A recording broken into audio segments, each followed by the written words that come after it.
Assalamualaikum warahmatullahi wabarakatuh.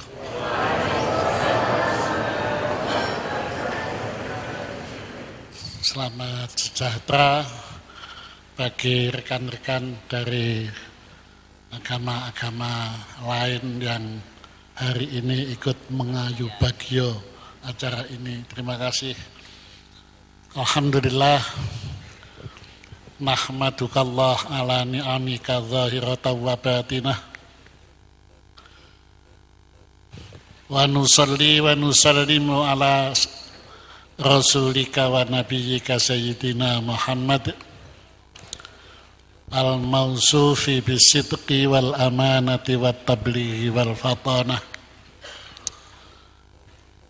wa ala alihi wa ashabihi wa atba'ihi alladzina yastami'una al-qawla fayattabi'una ahsanah.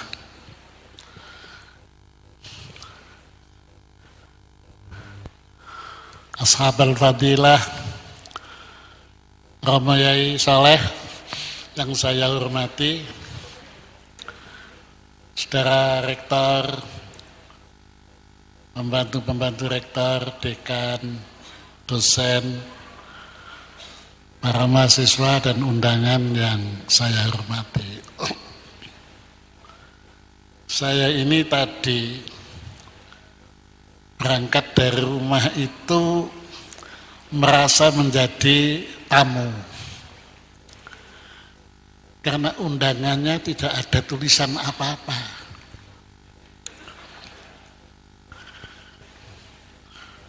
Tahu-tahu di sini diberitahu oleh panitia, Prof, kalau di sini dipanggil Prof saya, tapi kalau di pondok sana dipanggil Yai gitu ya, nggak apa-apa itu ya. Ini karena Bapak Menteri Agama tidak bisa hadir, maka dimohon Prof diminta untuk nanti ngisi acara ini. Alasannya nggak ada Menteri Agama, ya mantan Menteri Agama begitu.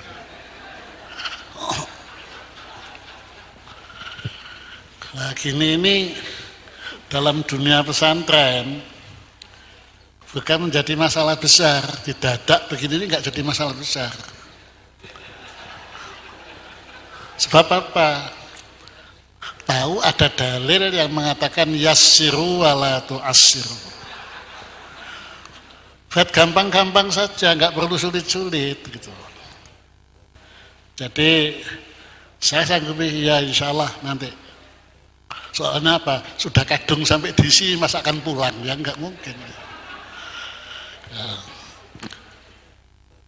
Menjadi keynote speaker, menjadi pembicara kunci. Saya sudah minta izin kepada beliau Kiai kalau ini tadi. Saya akan ngomong tanpa teks, tanpa apa, cerita saja, tapi nanti isinya insya Allah bisa menjadi keynote speaker itu sendiri. Yang berkaitan dengan pendidikan Islam multikultural itu. Supaya nanti pembicaraan kita ini meskipun sambil guyon, tidak aneh gitu ya. Saya artikan dulu pendidikan Islam multikultural itu. Pendidikan Islam multikultural itu pendidikan Islam yang di dalamnya mengajarkan kepada para mahasiswanya itu bisa hidup dengan orang lain dengan saling menghargai. Kita itu sudah terlanjur kadang-kadang itu saking semangatnya dan fanatiknya. Merasa benar sendiri, tidak mau kumpul dengan siapa saja, kecuali istrinya barangkali itu. Nah, orang yang merasa benar sendiri, baik sendiri, hebat sendiri, ingin masuk surga sendiri, ini lalu menimbulkan kesan-kesan bahwa semua yang dilakukan oleh orang lain itu salah, dan apa yang dilakukan oleh dirinya itu pasti benar. Padahal benar salah itu sebetulnya yang menilai bukan manusia, tapi Tuhan, Allah. Ini dalam istilah bahasa santrinya, la yakbalul khata' min nafsihi wa la yakbalus shawab minal ghairi. Gak mau ngakoni salah kalau kesalahan itu berasal dari dirinya, tidak mau mengakui kebenaran kalau kebenaran itu dari orang lain. Jadi, dia merasa paling benar, orang lain paling salah. Nah kalau sudah begini, jadinya seperti apa? Ya jadinya seperti yang sekarang kita lihat di negara-negara yang penuh dengan konflik gitu. Itu nggak ada yang mengaku salah, mesti ngaku benar semua itu. Nah, saudara-saudara, nah, pendidikan Islam multikultural itu ya itu tadi, mendidik para mahasiswa ini agar supaya bisa hidup bersama meskipun mereka itu berbeda. Dalam istilah teori akademiknya itu dinamakan dengan salat bawi. Seperti salat yang ada di dalam mangkok. Salat yang ada dalam mangkok itu ya isinya itu masih rupanya masih asli. Kubisnya ya masih berupa kubis, kentangnya berupa kentang, tapi mereka hidup bersama di dalam mangkok ini untuk dimakan lezat bagi orang-orang lain. Nah ini teorinya komik itu begitu, salat bawi. Tapi ada yang sifatnya itu yang tidak salat bawi, tapi yang disebut dengan melting pot, seperti jus begitu, habis aslinya, warna aslinya habis. Tapi kita di Indonesia, pendidikan Islam multikultural memilih yang sifatnya salat bawi, seperti salat di dalam mangkok, berbeda-beda tapi bisa kumpul bersama dengan damai. Ada cerita lucu yang disampaikan oleh Pak Dahlan Iskan. Pada waktu terjadi satu teroris di Amerika, itu gedung apa itu ECW ya itu apa hancur, itu umat Islam terpojok, apalagi Presiden Amerika pada waktu itu menuduh terorisme itu Islam. Imam masjid besar di New York itu ada, kebetulan imamnya umat Islam di New York itu dari Indonesia, itu dari Makassar itu. Ini nggak berani keluar, masjid tutup beberapa hari karena takut menghadapi situasi masyarakat yang marah itu. Tutupnya masjid ini gara-gara orang-orang masih menganggap orang Islam adalah sama dengan yang menjadi teror itu. Tuh, ini yang memberikan semangat itu justru bukan orang Islam. Ada seorang pemimpin gereja Katolik dekat beliau itu yang datang kepada imam masjid ini. Sampai harus keluar katanya, harus menyatakan bahwa terorisme itu bukan ajaran Islam, bukan pesan Islam, bukan. Ini malah orang Katolik, malah gak ada kiai yang mendatangi beliau, ini malah orang Katolik. Nah, setelah itu kemudian yang mengajak untuk begitu bertemu dengan lembaga-lembaga pemerintahan yang lain, itu malah orang Yahudi, oleh orang Yahudi. Dan ayo kita dukung, jangan sampai agama kita dijadikan apa yang penyebab terorisme ini. Nah, Katolik, Islam, Yahudi bersatu gara-gara masalah itu. Sampai pada waktu wali kota New York ini mengumpulkan tokoh-tokoh agama, mereka saling mendukung bahwa itu bukan suara dan bukan kemauan agama manapun enggak. Nah, yang lucu ini, Donald Trump itu seorang pengusaha kaya raya di New York sana, waktu didatangi untuk dijelaskan masalah ini bukan masalah agama, ajaran agama Islam dan lain sebagainya, itu kagetnya itu apa? Saya nggak ngira kalau saudara ini tokoh Islam yang mewakili Islam. Mengapa kok nggak percaya? Karena saudara tidak pakai jenggot katanya. Jadi jenggot itu dianggap itu tandanya Islam. Kalau saya pakai jenggot jadi mesti Islamnya ini. Ya, Islam. Dan wajah saudara kok bukan wajah Arab. Jadi mereka itu menganggap kalau Islam itu adalah Arab dan pakai jenggot.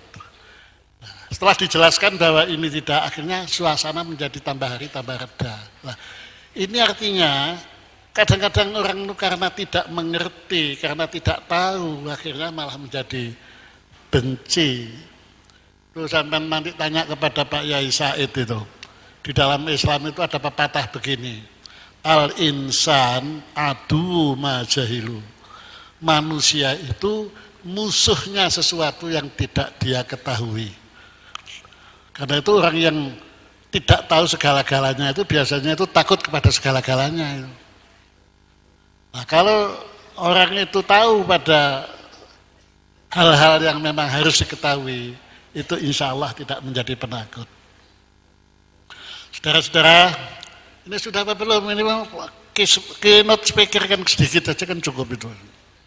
Nah disinilah sebetulnya kami menginginkan pendidikan yang multikulturalis itu, sebab radikalisme itu salah satu sebabnya adalah kesalahan pendidikan. Radikalisme itu bukan hanya dalam Islam. Semua agama yang ada di dunia ini punya kelompok radikalis itu ada. Apakah itu Hindu, apakah itu Buddha, apakah itu Islam, apakah Kristen, apakah Katolik, apa Yahudi, itu punya kelompok-kelompok kecil yang bersikap radikalis itu. Yang membunuh Yitzhak Rabin, Perdana Menteri di Israel, itu bukan orang Islam, bukan orang Kristen, tapi yang membunuh adalah orang Yahudi sendiri yang radikal. Yang membunuh Perdana Menteri India, Indira Gandhi, itu bukan orang Islam, bukan orang Kristen, bukan orang lain. Yang membunuh adalah orang India sendiri yang radikal, yang kita kenal dengan kelompok Sikh itu. Nah, itu demikian juga yang membunuh John Kennedy di Amerika itu bukan orang Islam, tapi juga orang Kristen sendiri di sana yang radikal. Nah, ini kenyataan itu begitu.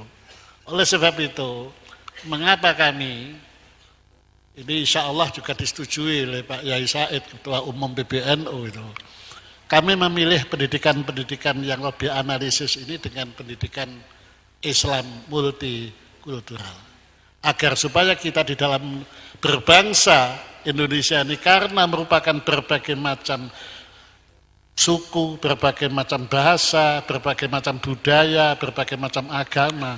Ini kalau mereka tidak bisa jadi satu meskipun berbeda, tapi bisa saling menghargai, maka Indonesia akan menjadi tempat yang paling enak untuk konflik. Nah, alhamdulillah kita bisa menjaga bangsa ini tetap selalu dalam keadaan damai, bisa saling menghormati. Buktinya di dalam launching program ini saja, dari teman-teman agama lain juga ikut hadir di sini. Ini Pak Said ini juga banyak teman-teman dari Kristen, Katolik juga ada di sini, dari Hindu apa ada apa tidak ya. Nah, disinilah sebetulnya harapan kita. Kita ingin mengakhiri satu konflik-konflik yang tidak ada manfaatnya untuk kita biasakan. Negara-negara yang sekarang sedang konflik rata-rata sedang kehilangan semangat multikultural ini. Mereka rata-rata, kalau kita kadang-kadang ya sulit juga begitu. Mesir itu negara tua, negara berperadaban tinggi. Nah kok sekarang malah jadinya di Mesir itu gegeran terus itu. Yang gegeran siapa? Yang bergeran sama-sama orang Mesir. Bahkan mungkin sama-sama Islam. Hanya kelompoknya saja yang berbeda. Ada kelompok Ikhwanul Muslimin, ada kelompok Salafi, ada kelompok begini. Gara-gara kelompok tidak bisa menyelesaikan. Indonesia ini hebat kok, Bang. Punya presiden bolak-balik, ada yang salah, ada yang kurang disukai, tapi nggak ada presiden Indonesia dihukum, apalagi dihukum mati, nggak ada. Mesir sudah berapa itu? Presidennya dihukum mati itu. Kita tidak, karena apa? Kita bisa berbeda. Tapi kita adalah bisa saling menghormati juga. Nah, di sini sebetulnya masalah-masalah yang dihadapi oleh masyarakat modern sekarang ini. Dan ini juga yang dihadapi bukan hanya Indonesia, tapi juga negara-negara Eropa, negara-negara Asia. Beberapa bulan yang lalu saya didatangi oleh seorang ulama dari ini mana itu? Dari ini loh, bekas negara-negara Rusia ini, Uzbekistan, dari Uzbekistan, datang ketemu saya, ngomong-ngomong, beliau bilang, Pak Tolha, kalau bisa kami ini dibantu oleh seorang pendidik wanita, sebab di sana pendidikan wanita terbelakang. Samalah saya guyon nih, lu kok aneh, nggak ke Arab sana saja. Dia mengatakan, saya sudah tidak ingin berguru pada Arab lagi, gitu. Daripada daerah saya nanti geger terus seperti orang Arab, nanti malah payah nanti. Saya ingin ikut seperti Indonesia atau Malaysia, paling enggak Turki, katanya. Bapak-bapak, mereka melihat mengapa di Indonesia, mengapa di Malaysia, mengapa di Singapura, mengapa di Turki, itu berbagai macam agama ada di situ. Tapi bisa menjadi satu dan bisa saling menghormati di sana, sehingga bisa membangun negara dan bangsa ini dalam keadaan bagus. Nah, Bapak-bapak dan saudara, pada hari ini kami menyampaikan selamat kepada Universitas Yudharta ini yang di samping menambah prodi S2 dalam bidang pendidikan Islam multikultural, juga ini menyelenggarakan sebuah seminar yang nanti akan disampaikan oleh Bapak Kiai Haji Dr.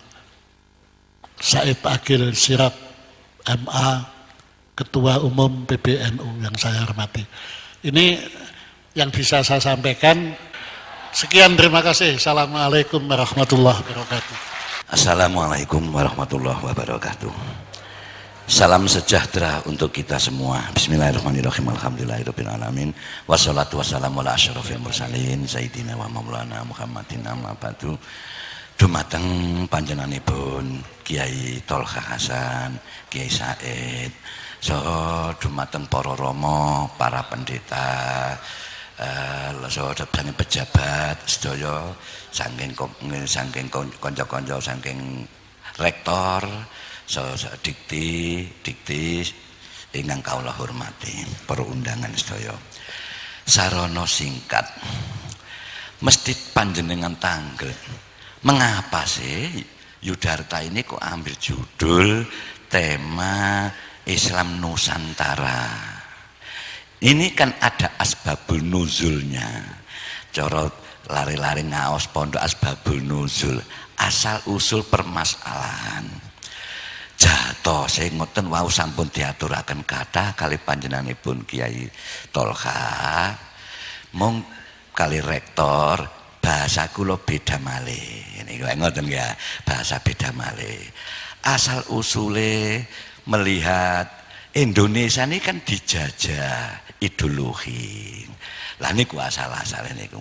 Ngantos badhe ndherekaken napa niku Islam, negara Islam sing sak piturute Islam, sak piturute Islam. Mari ngoten khilafah, dalipah, macam-macam lah pokok papahan ngoten mawon niku.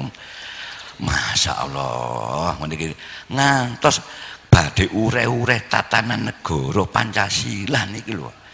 Niki kan penjajah ideologi niki. Nek atase Belanda mawon napa? Fisik. Tapi ini ndak yang kita hadapi niki ideologi niki. Bahkan tatanan negara diugrek-ugrek mboten karepe Pancasila kafir, merah putih kapur, nggih ruwet. Sing diancam TNI, polisi, banser, ruwet niki. Lah terus yuk nopo? Kula mboten kuwatir selagi ini beliau-beliau niki masih ada. Kados Kiai Tolha, kados Kiai Said, Romo-romo Tasik Sugeng. Saya ndak khawatir. Tapi apakah terus hidup? Yang penting semoga umur panjang beliau-beliau ini. Lah disinilah kita harus membuat generasi, yaitu Islam Nusantara.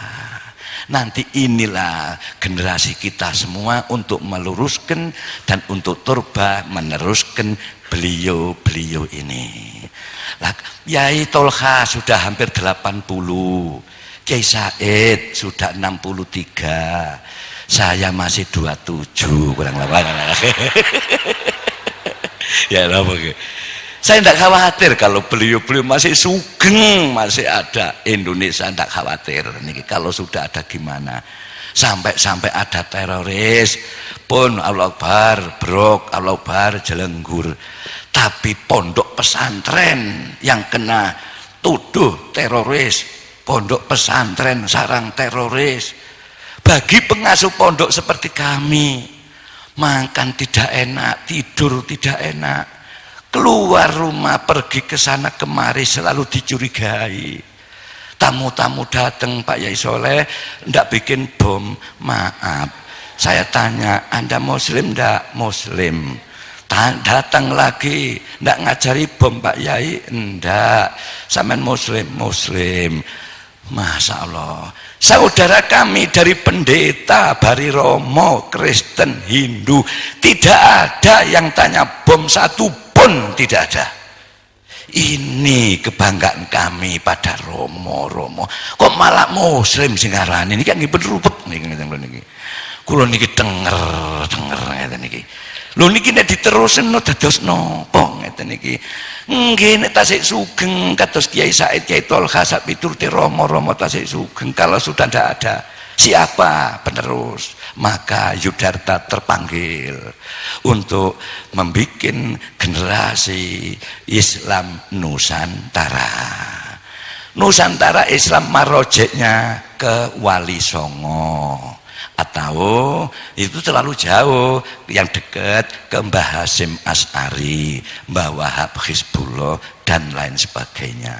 Pertanyaan, kok mboten Kanjeng Nabi mawon Yai? Itu terlalu jauh, kendakien ndek-ndekan mawon, pida nek tiba gak lara ngoten. Muni titik Nabi, tapi nyatanya ngebom. Apa artinya? Milo ndek-ndekan mawon.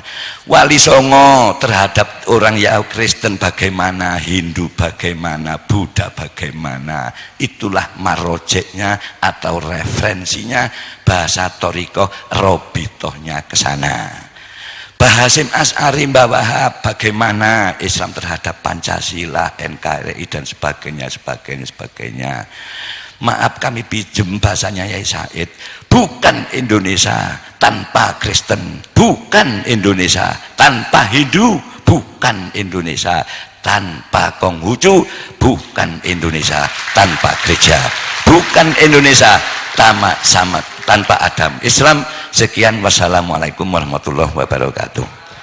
Itu ketika Umar berkunjung ke Palestina karena Sefrenus, yaitu gubernur Palestina, tidak mau menyerahkan kunci kota Palestina kalau tidak Khalifah datang ke sini sendiri. Umar berangkat dari Madinah, Khalifah Umar berangkat dari Madinah dengan satu pembantu, satu orang, nggak ada pengawalan sampai satu regu, nggak ada, cuma satu orang, naik onta, satu orang tuh. Sekarang bupati aja ngawal berapa itu? Bupati toh yang ngawal berapa? Kalau ini enggak, cuma satu orang. Nah, begitu Sayyidina Umar masuk ke kota Elia, nah dulu namanya kota Elia, bukan Al-Quds, namanya Elia. Yang memberi nama kota Elia Kaisar Hadrianus. Kalau sekarang namanya Al-Quds. Masuk ke sana menerima kunci dari Sefrenus, kemudian Sayyidina Umar jalan-jalan, ekspedisi lah, apa lihat-lihat lah. Begitu ada gereja, masuk, lihat-lihat gereja di dalamnya. Azan asar, Umar segera minta keluar, kata Sefrenus, sholatnya di sini saja, ada sajadah kok, kira-kira ada sajadah kok. Enggak, saya sholat di luar saja, di luar gereja. Kenapa? Bukan karena apa-apa loh, bukan karena menghina, bukan, malah karena apa? Saya khawatir nanti umat Islam yang akan datang akan merebut gereja ini dengan dalih bekas salatnya Umar. Coba sampai segitu. Umar sholatnya di luar gereja itu. Wah, kalau cerita gini banyak banget bukti-bukti seperti ini. Contoh-contoh seperti ini banyak sekali. Hadirin yang saya hormati, oleh karena itu Islam laisal Islam aqidatan wa syari'atan faqat. Bukan Islam itu bukan hanya akidah dan syariah. Islam dinul ilmi wal thaqafah, dinul adabi wal hadarah, dinut tamaddun wal insaniyah. Islam agama ilmu pengetahuan, Islam agama peradaban, budaya dan kemanusiaan. Ringkas cerita, Nabi Muhammad di kota Madinah tahun ke-8 bisa menguasai kota Mekah. Tahun ke-8 Muhammad Rasulullah bersama rombongan kurang lebih 15.000 sahabat masuk kota Mekah di bulan Ramadan tahun 8 Hijriah dengan penuh kemenangan. Begitu masuk kota Mekah, ada beberapa sahabat mengucapkan yel-yel begini, al-yaum yaumul malhamah, hari ini hari kesempatan balas dendam. Yang dulu menempeleng kita tempeleng lagi, yang dulu nginjak-injak kita injak-injak lagi, yang dulu mengusir kita usir lagi, yang dulu membunuh kita bunuh lagi. Nabi dengar, apa itu? Itu jangan seperti itu. Kata Nabi, al-yaum yaumul marhamah, tidak ada balas dendam, tidak ada permusuhan. Hari ini hari menyambung kembali silaturahim. Semua penduduk kota Mekah saya maafkan semua. Ada yang tidak percaya. Nabi mengatakan, barang siapa berlindung di Masjidil Haram aman. Barang siapa berlindung di rumahnya tokoh Mekah Abu Sufyan bin Harb aman. Barang siapa menyembunyikan dirinya, sembunyi di dalam rumahnya, tidak melawan, aman. Saya maafkan semua. Tidak ada balas dendam. Ada yang tidak percaya, 16 orang, antara lain Ikrimah bin Abi Jahal, anaknya Abu Jahal, nggak percaya kalau Nabi Muhammad itu memaafkan, lari dengan 16 orang. Nabi Muhammad segera nyuruh sahabat, jemput itu 16 orang, jangan takut, saya maafkan semuanya. Akhirnya kembali itu 16 orang.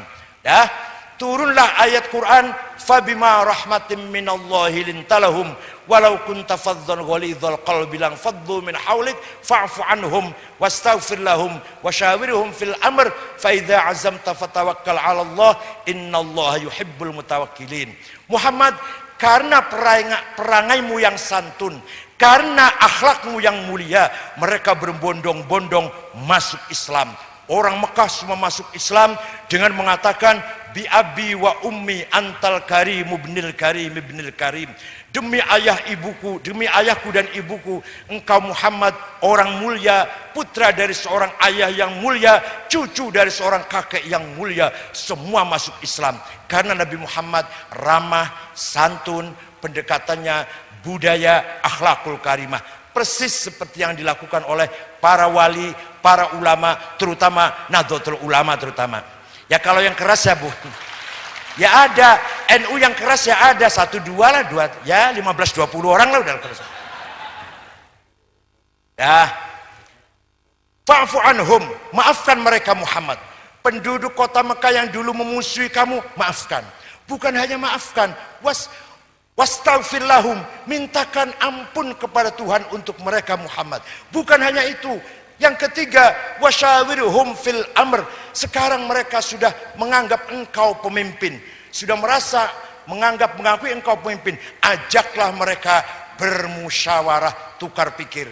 Jadi kalau ada bupati sudah menang, yang kemarin oposisi lawan harus diajak berunding kembali, gitu loh. Seperti Pak Jokowi juga biasa ketemu dengan Pak Prabowo kan, itu udah selesai masalah kemarin waktu bersaing, selesai sudah. Setelah menang, yang menang ini harus memanggil yang kemarin rivalnya untuk wasyawirhum fil amr, berbincang-bincang masa depan supaya lebih baik lagi. Nabi mengajak musyawarah orang-orang yang sekarang sudah Islam, yang kemarin memusuhinya. Wasyawirhum fil amr. Dah, selesai dari situ, Mekah Islam semua berangkat menuju kota Hunain. Hunain belum Islam. Berangkatlah rombongan. Wah, 15.000 dari Madinah plus orang Mekah yang baru masuk Islam, ratusan ribu itu, puluhan ribu itu. ratusan ribu bahkan 100.000 lebih. Sombong, di tengah jalan sombong, kami mayoritas pasti menang. Waduh, seperti NU kan, kami 80 juta pasti menang. Kalau menyalonkan presiden pasti menang, kami 80 juta. Umat Islam ketika itu sombong, begitu berangkat ke kota Hunain sombong. Di tengah jalan dijebak oleh musuh, lari semua terbirit-birit, kecuali Rasulullah dan beberapa sahabat senior yang tidak lari. Al-Quran mengabadikan, wa yauma hunainin id a'jabatkum kathratukum falam tughni ankum syai'a wa dhaqat 'alaikumul ardu bima rahubat thumma wallaitum mudbirin. Ketika di Hunain kamu sombong karena membanggakan jumlah yang mayoritas. Jumlah mayoritas itu kalau tidak berkualitas tidak ada gunanya. Kalau tidak berkualitas, tsumma wallaitum mudbirin, kamu ketika dijebak musuh lari terbirit-birit ketakutan. Akhirnya Nabi Muhammad panggil-panggil, terkonsolidasi lagi, dan selesai. Hunain masuk Islam. Satu lagi belum Islam, Taif. Taif, ringkas cerita ini, udah Islam semualah. Dapat harta rampasan, ribuan onta, ribuan sapi, ribuan kambing. Dikumpulkan di kota Ja'ronah sambil Nabi mengambil miqat ihram umroh. Nah, di situ dibagi-bagi hasil rampasan perang tadi. Membagi-baginya aneh, gak seperti biasanya. Yang senior tidak dikasih. Abu Bakar, Umar, Utsman, Ali, Sa'ad, Sa'id, Tolha, gak dikasih satu ekor pun. Yang mu'alaf, yang baru masuk Islam, walaupun konglomerat, 100 onta, 100 sapi, 100 kambing, yang walaupun konglomerat, mu'alaf, akhirnya ada yang protes. Namanya Dzil Khuwaisir.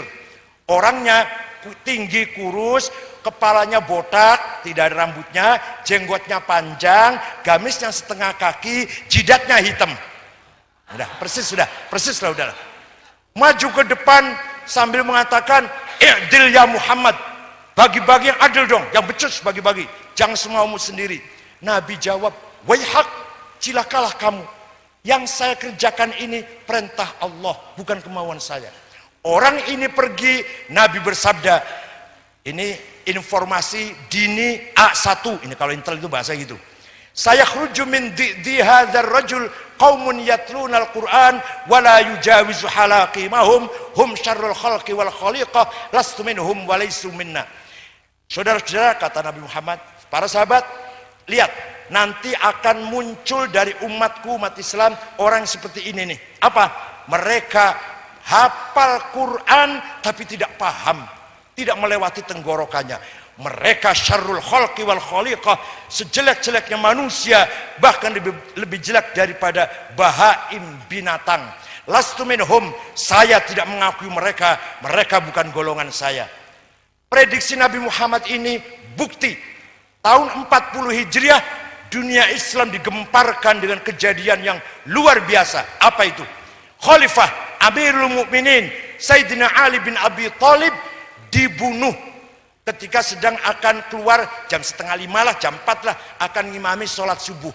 Nah, sebenarnya malam itu, pagi itu yang akan dibunuh 3 orang. Sayyidina Ali Khalifah, Gubernur Muawiyah Syam, Gubernur Mesir Amr bin As. Tapi yang 2 gubernur ini tidak keluar, tidak ngimami, apa subuhnya kesiangan lah kira-kira itu.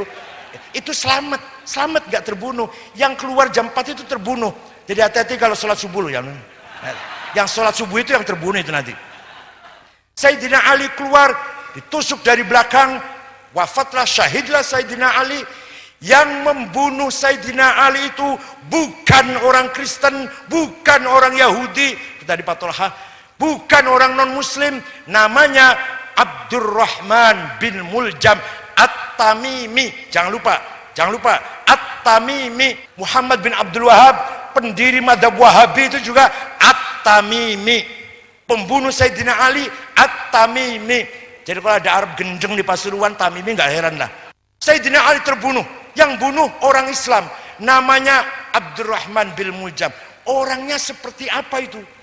Pakai celana jin, gambar tato? Tidak. Pakai rambutnya panjang, pakai apa? Kalung, pakai apa ini? Nang telinga ini? Gelang besar? Tidak. Yang membunuh Sayyidina Ali ini shaimun nahar, qaimul lail, hafizul Quran. Setiap hari puasa, setiap malam tahajud sampai jidatnya hitam, dengkulnya kapalan dan hafal Quran. Kenapa? Kenapa dia membunuh Ali? Karena Ali kafir. Kenapa kafir? Karena tidak menjalankan hukum Al-Quran. Dia menjalankan hukum hasil musyawarah. Seperti kita DPR, MPR, musyawarah kan? Tidak, berarti tidak menjalankan hukum Islam, hukum Quran. Sayyidina Ali menggunakan hukum hasil musyawarah dumatul jandal. Wah, ceritanya panjang nih pokoknya lah. Pokoknya seperti kita DPR gitulah. Itu kafir karena tidak menggunakan hukum Islam. Wa man lam yahkum bima anzalallah faulaika humul kafirun. Barang siapa tidak menjalankan hukum Allah, kafir. Kalau kafir harus dibunuh. Nah, ini radikalisme dalam sejarah Islam pertama ini. Sampai sekarang orang-orang yang seperti itu muncul kembali di zaman modern ini, dimulai dengan kedatangannya aliran-aliran Wahabi yang membuka yayasan, membuka pesantren di Indonesia dengan sangat bebas di era reformasi ini.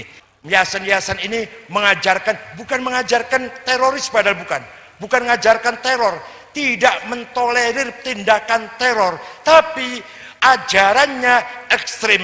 Hanya mereka yang benar, yang lainnya salah semua. Orang NU itu ahli bid'ah, fasik, musyrik, malah kafir. Kalau gitu kan muridnya nanti, kalau gitu orang NU boleh dibunuh dong, kan gitu kan. Orang NU kan salah semua ini, ziarah kubur, maulid nabi, tawassul, manakib, musyrik. Kalau gitu oleh orang NU halal darahnya semua ini. Pantas orang NU dibunuh semuanya ini. Kira-kira gitu kan, tinggal berani apa tidak, sempat apa tidak, tega apa tidak, kan gitu. Mereka semua terlatih dengan sistem pendidikan yang luar biasa. Hadirin yang saya hormati, ketambahan sekarang ada ISIS. ISIS itu yang mendirikan namanya Ibrahim ibn Awad ibn Ibrahim al-Badri. Ngakunya namanya Abu Bakar al-Baghdadi. Setelah Usama bin Laden terbunuh, Al-Qaeda redup. Muncullah petualang ini yang baru, namanya Abu Bakar al-Baghdadi.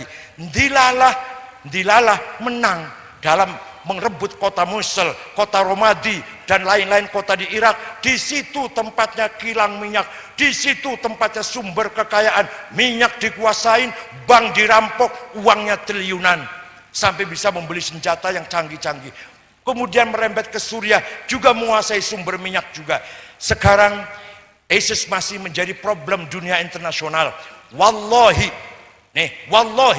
yang dilakukan oleh ISIS bertentangan dengan Islam, bukan ajaran Islam. Demi Allah, bukan ajaran Islam. Suku Yazidi dibunuh semua, lanang wedok gede cilik tua nom. Suku Kurdi itu Sunni semua, madhabnya Syafi'i semua. Suku Kurdi, Tarekatnya Naqsyabandiyah semua dibunuhin dengan dibakar hidup-hidup. Pilot Jordan disetrum, dibunuhnya. Orang Jepang 2 orang disembelih kayak nyembelih ayam itu. Setelah mati ditendang dengan kaki, dimasukin ke lubang. Dan sekarang pun baru saja diketemukan 400 jenazah di kuburan massal tentara-tentara Irak yang kalah perang dengan ISIS. Entah sampai kapan ini.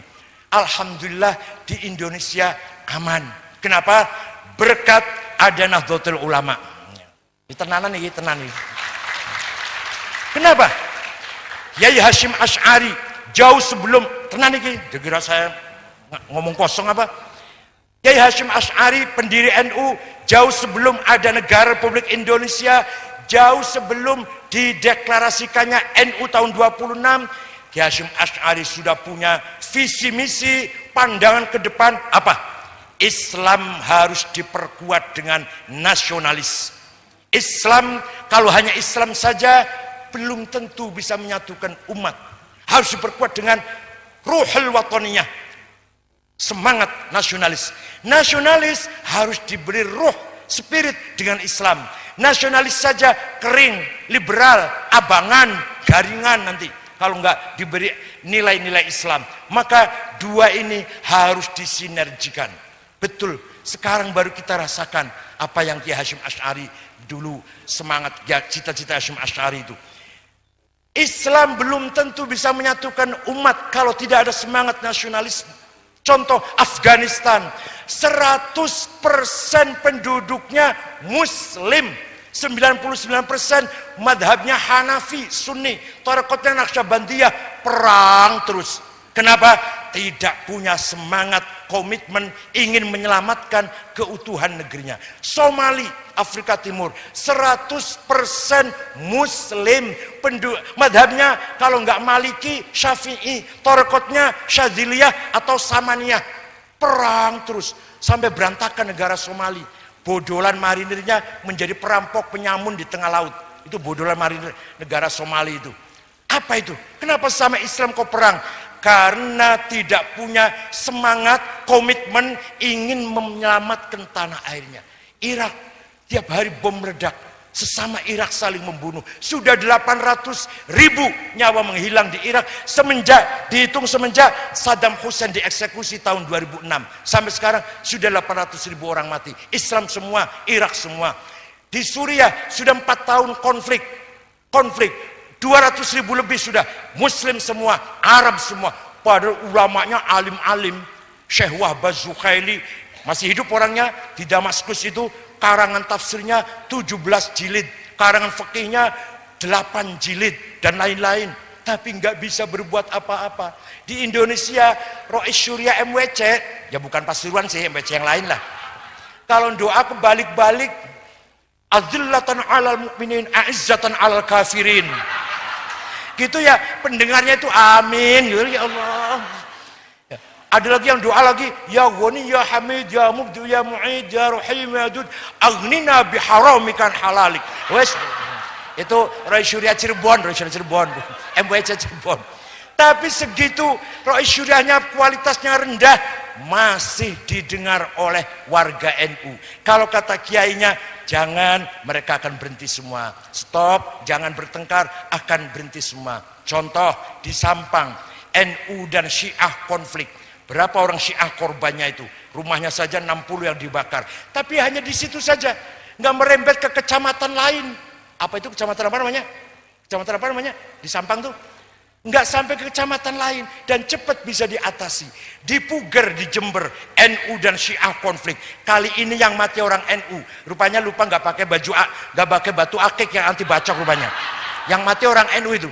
Tapi stop di Puger saja, nggak kemana-mana. Di Banten antara umat Islam dan Ahmadiyah, di Tasikmalaya, stop di situ saja. Kalau di Timur Tengah, kalau sudah konflik nasional, dari ujung utara sampai ujung selatan, dari ujung timur sampai ujung barat, semua perang saudara. Dan bertahun-tahun, tidak bisa diselesaikan 1 tahun, 2 tahun. Yaman ini nanti bertahun-tahun ini sudah 6 bulan, 7 bulan ini. Sudah 2.000 lebih yang mati ini. Libya bertahun-tahun, antara Libya Timur Benghazi dengan Libya Barat Tripoli, setelah terbunuhnya Presiden Muammar Gaddafi. Walhasil, sudah saatnya sekarang Islam Nusantara adalah qiblatul muslimin thaqafiyan wa hadariyan. Kiblatnya orang Islam, bukan kiblat sholat loh, bukan salah paham, bukan kiblat sholat. Awas jangan salah, nanti menjadi kampanye hitam untuk saya nanti. Bukan kiblat sholat, kiblat peradaban, kiblat budaya, kiblat akhlakul karimah umat Islam Indonesia. Umat Indonesianya Nahdlatul Ulama. Walhasil kesimpulannya, mari kita pertahankan Islam Nusantara, Islam ramah, Islam santun, Islam dinul hidayah warahmah, bukan dinut tasyaddud wal irhab. Islam membawa petunjuk, Islam membawa rahmat, Islam membawa perdamaian. Itulah Islamnya Wali Songo, Islamnya Nahdlatul Ulama.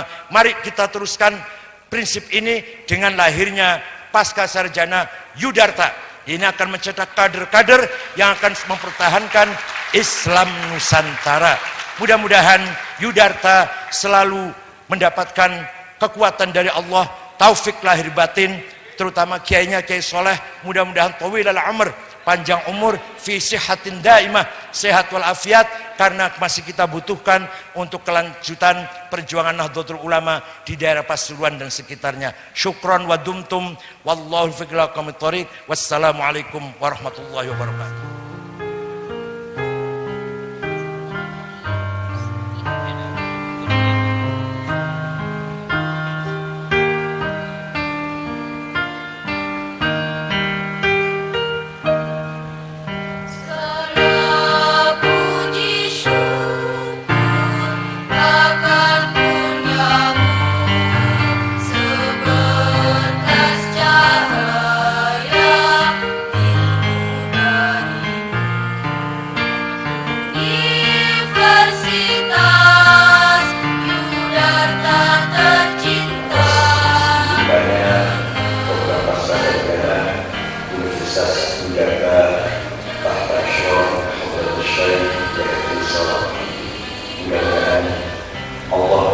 memberikan berkah bimbingan kepada Universitas Yudharta bermanfaat untuk umat Islam khususnya bangsa Indonesia.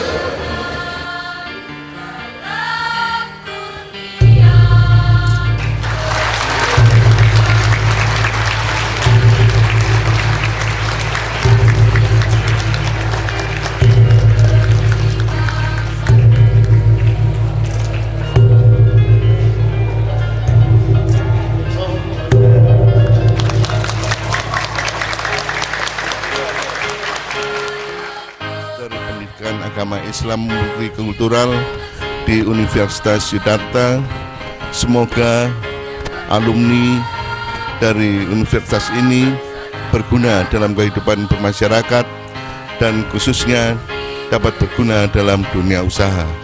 Saya mengucapkan selamat kepada keluarga besar Universitas Yudharta atas dibukanya program studi untuk multikultural.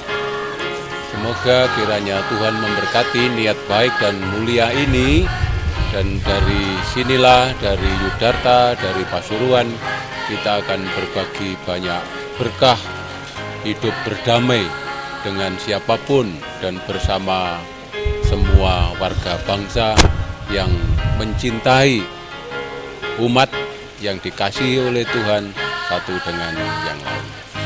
Sekali lagi selamat, Tuhan memberkati pelayanan kita dan perjuangan bersama kita. Terima kasih. Buat Yudharta, selamat atas pembukaan program baru Neskester Pendidikan Agama Islam.